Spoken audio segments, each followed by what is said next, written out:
So as you were listening this evening, how many proclamations or statements about the identity of Jesus did you hear?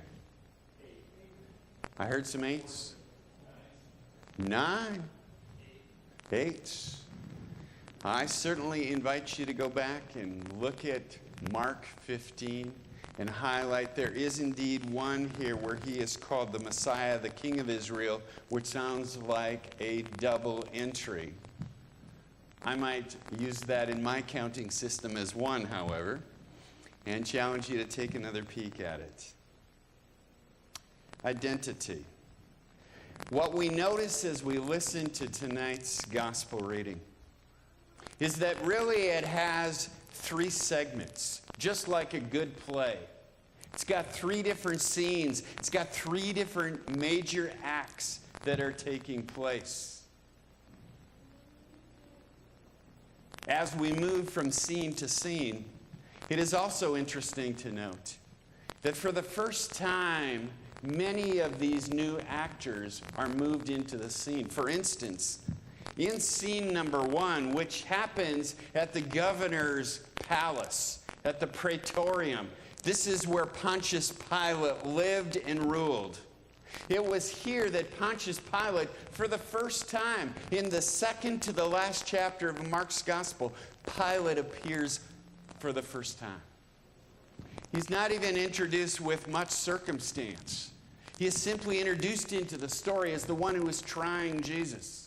As we move further into the different scenes, we will see others coming along the way, like Simon of Cyrene, who never appeared before, or Joseph of Arimathea, who asked for the body of Jesus, is never mentioned prior in Mark's Gospel, yet he has access to wrap the body of Jesus, to find a tomb for him that he owns, and to bury the body of Jesus.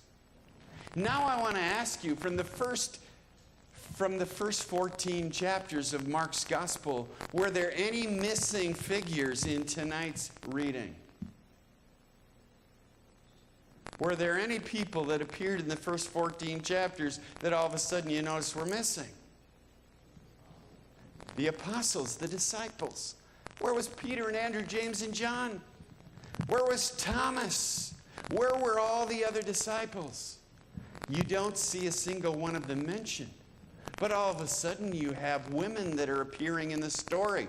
And who are the people noted to be at the cross? But 3 women, right? Who is going to be there on Easter Sunday but these 3 same women? Now this is kind of an interesting evening to be talking about women and their important role with the crucifixion and at the resurrection of Jesus. On this weekend of Augusta, if you know what I mean. If you've been following the news, and the very fact that women cannot be part of the club in Augusta, and that the president has weighed in, as well as the top Republican candidate has weighed in on women's issues. Kind of ironic that the main men of the story, who have appeared since chapter 1, Peter, James, John, Andrew, etc., are all nixed from the text. I'm going to ask you later why you think they're missing from this story. But we back it up before we jump into these scenes. We back it up from last night where we left off, where Jesus had started with communion, had gone to the Garden of Gethsemane, and was arrested. That's where we ended. What happened throughout the rest of the night? I think it's important that we get caught up with, as Paul Harvey, a noted former person that many of you have never heard of, would say we need the rest of the story. But Paul Harvey would be identifying what happened in between. And what happened in between is this: that all the disciples, just as Jesus had predicted, except for Peter, had deserted him. They ran away. When the shepherd was arrested, the sheep scattered, except for Peter, who followed at a distance. And he followed until they came to the place where the scribes and the Sanhedrin gathered together. And throughout the night, they, the Sanhedrin, the Jewish council, were debating about what to do with this Jesus and how to get him turned over to the Roman government that he might be tried. Peter, meanwhile, was standing outside warming himself. It was rather cold. He was watching what was going on inside the Sanhedrin. And please, some of you know this story. What happened with Peter? Speak up. And what did Peter say? He said no. And this happened 3 times, right? And the cock crows twice, which Jesus had announced. And then Peter goes storming off. He too deserts. He disappears. And then Jesus is brought in the morning to the praetorium where Pilate is. And that's where the story begins. In this evening's story, we have Pilate in the praetorium. And it's on his lips are these confessions of faith. Now, here's the irony in all of this. Long before Jesus, in the Roman Empire, when it was established in 46 BC, was Caesar. And the common confession of faith to Caesar is Lord. All right?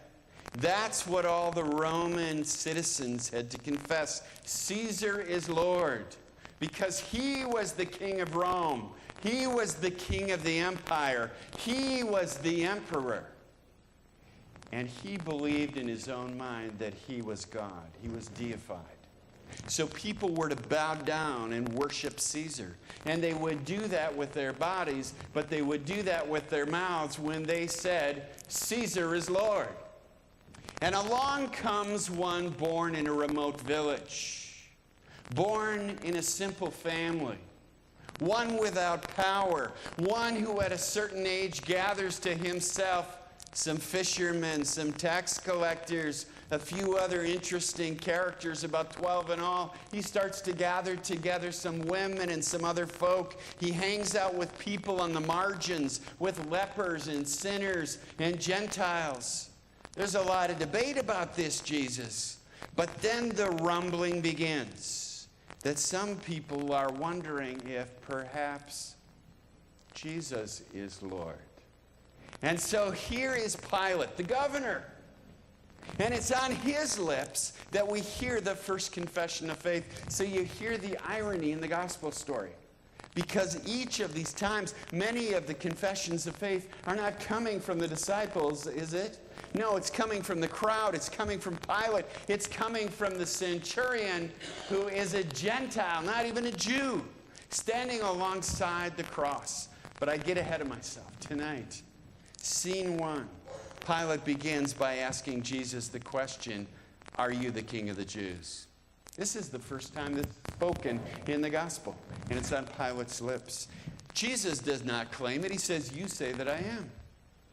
And then when Pilate goes out before the crowd, he asks the people, as this custom is coming on Passover.